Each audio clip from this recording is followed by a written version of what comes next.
নেপাল পৃথিবীর বুকে এক ছোট্ট দেশ, কিন্তু তার প্রাচীন ইতিহাস, সংস্কৃতি এবং প্রাকৃতিক সৌন্দর্য তাকে বিশাল করে তোলে। নেপাল বলতে আমরা প্রায় মনে করি এভারেস্ট, পোখরা এবং কাঠমান্ডু, কিন্তু এর বাইরেও নেপালের অনেক কিছুই আছে যা আমরা অনেকেই জানি না। আজ আমরা সেই সব অজানা তথ্য নিয়েই কথা বলবো, যা শুনলে আপনি অবাক হবেন এবং প্রতিটি মুহূর্তে আকৃষ্ট থাকবেন। তো বন্ধুরা, অবশ্যই ভিডিওটি পুরোটাই দেখুন, আর চ্যানেলে যদি নতুন হয়ে থাকেন তাহলে অবশ্যই চ্যানেলটিকে সাবস্ক্রাইব করে আমাদের পাশে থাকুন। তো চলুন শুরু করা যাক। নেপাল একটি স্থলবেষ্টিত দেশ, যার সীমান্তে চীন এবং ভারত। এটি পৃথিবীর একমাত্র হিন্দু রাষ্ট্র, যেখানে 81% মানুষ হিন্দু ধর্মাবলম্বী। তবে এখানে বৌদ্ধ ধর্মেরও বিশেষ গুরুত্ব রয়েছে, কারণ এখানে জন্ম হয়েছিল মহামতি গৌতম বুদ্ধের, যেটা কিনা লুম্বিনী নামক স্থানে। নেপালের ভৌগোলিক অবস্থান অত্যন্ত বৈচিত্র্যময়। এখানে আছে বিশ্বের সর্বোচ্চ পর্বত এভারেস্ট, যা নেপালি ভাষায় সাগর মাথা নামে পরিচিত। এভারেস্ট আরোহণ করতে প্রতি বছর হাজার হাজার মানুষ আসেন নেপালে। এটা শুধু একটা পর্বত নয়, এটা নেপালের জাতীয় গর্ব। নেপালের রাজধানী কাঠমান্ডু। এই শহরটি তার ঐতিহাসিক মন্দির, স্তূপ এবং রাজকীয় প্রাসাদগুলির জন্য বিখ্যাত।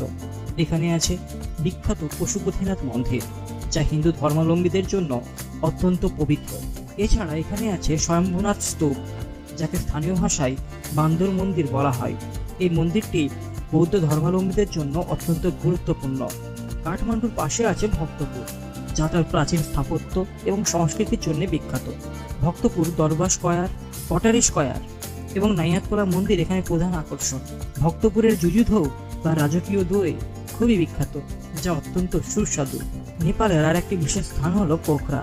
এটি একটি পর্যটন নগরী, যেখানে ফেওয়া লেক এবং সারাংকোট প্রধান আকর্ষণ। পোখরার আকাশ থেকে দেখতে পাওয়া মাচাকুচুরে পর্বতও অত্যন্ত সুন্দর। এখান থেকে শুরু হয় অন্নপূর্ণা সার্কিট ট্রেক, যা বিশ্বের অন্যতম জনপ্রিয় ট্রেকিং পথ। নেপালের একটি উল্লেখযোগ্য বিষয় হলো এখানকার রাজার ইতিহাস। নেপালে এখনও রাজতন্ত্র বিদ্যমান, যদিও 2008 সালে রাজতন্ত্রের অবসান ঘটে, কিন্তু নেপালের মানুষ এখনও তাদের রাজার প্রতি গভীর শ্রদ্ধা পোষণ করে। এই রাজতন্ত্রের ইতিহাস অত্যন্ত প্রাচীন। নেপালের রাজা ত্রিভুবন ছিলেন অত্যন্ত জনপ্রিয়। তিনি নেপালের স্বাধীনতার জন্য অনেক কাজ করেছেন। তারপরেই আসেন রাজা মহেন্দ্র, যিনি নেপালের আধুনিকায়নের জন্য গুরুত্বপূর্ণ ভূমিকা পালন করেছেন। তারপর আসেন রাজা বীরেন্দ্র।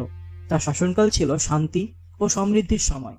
তবে 2001 সালে রাজা বীরেন্দ্র এবং তার পরিবারকে হত্যা করা হয়, যা নেপালের ইতিহাসের একটা কালো অধ্যায়। নেপালের প্রধান অর্থনৈতিক খাত হলো পর্যটন।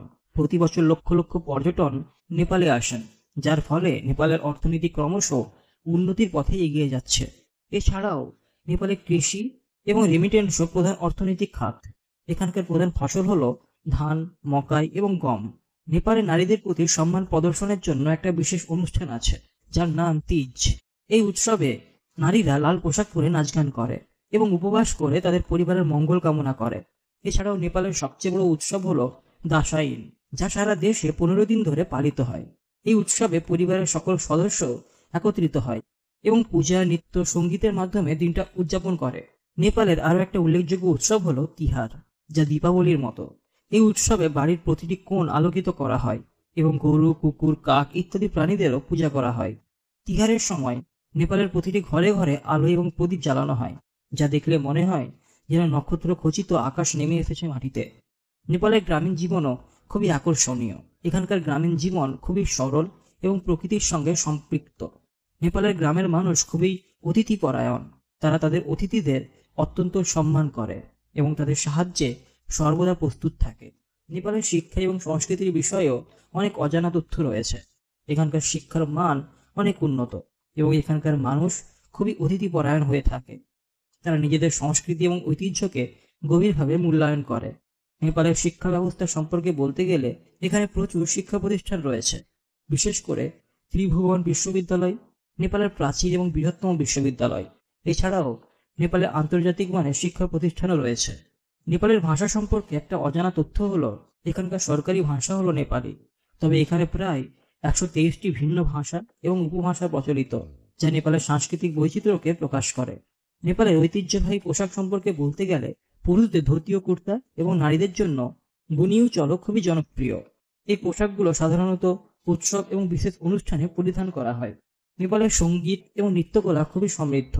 এখানকার জনপ্রিয় সঙ্গীতের মধ্যে ধামার, ফাগুয়া উল্লেখযোগ্য এবং নেপালের ঐতিহ্যবাহী নৃত্যগুলোর মধ্যে তামাং সেলো এবং মারুনি খুবই জনপ্রিয়। নেপালের সঙ্গীত জগতের আরেকটি উল্লেখযোগ্য দিক হলো এখানকার লোকসঙ্গীত, যা প্রজন্ম থেকে প্রজন্ম ধরে পরিবাহিত হয়ে আসছে। এই লোকসঙ্গীত নেপালের মানুষদের দৈনন্দিন জীবনের অংশ এবং তাদের আনন্দ বেদনা উৎসবের অংশ। নেপালের স্থাপত্য শিল্পের কথা না বললেই নয়। কাঠমান্ডুর দরবার স্কয়ার, ভক্তপুর দরবার স্কয়ার ইত্যাদি স্থানগুলো ঐতিহাসিক স্থাপত্যের অনন্য নিদর্শন। এগুলো ইউনেস্কো ওয়ার্ল্ড হেরিটেজ সাইট হিসেবে স্বীকৃত। নেপালের আরেকটি উল্লেখযোগ্য স্থাপত্য হলো পাটান দরবার স্কয়ার, যেখানে আছে প্রাচীন মন্দির এবং রাজপ্রাসাদ। পাটান তার ধাতব কারুকাজের জন্য বিখ্যাত। নেপালের চলচ্চিত্র শিল্প ধীরে ধীরে বিকশিত হচ্ছে। এখানে কলিউড নামে পরিচিত নেপালের চলচ্চিত্র শিল্প, এই শিল্পটি ধীরে ধীরে বিকশিত হচ্ছে এবং নেপালের সংস্কৃতি ও ঐতিহ্যকে সারা বিশ্বে পরিচিত করেছে। নেপালের চলচ্চিত্রগুলো সাধারণত সমাজের বিভিন্ন সমস্যা এবং সংস্কৃতির ওপর ভিত্তি করে নির্মিত হয়। নেপালের চিকিৎসা বিজ্ঞানের অগ্রগতি সম্পর্কেও কিছু তথ্য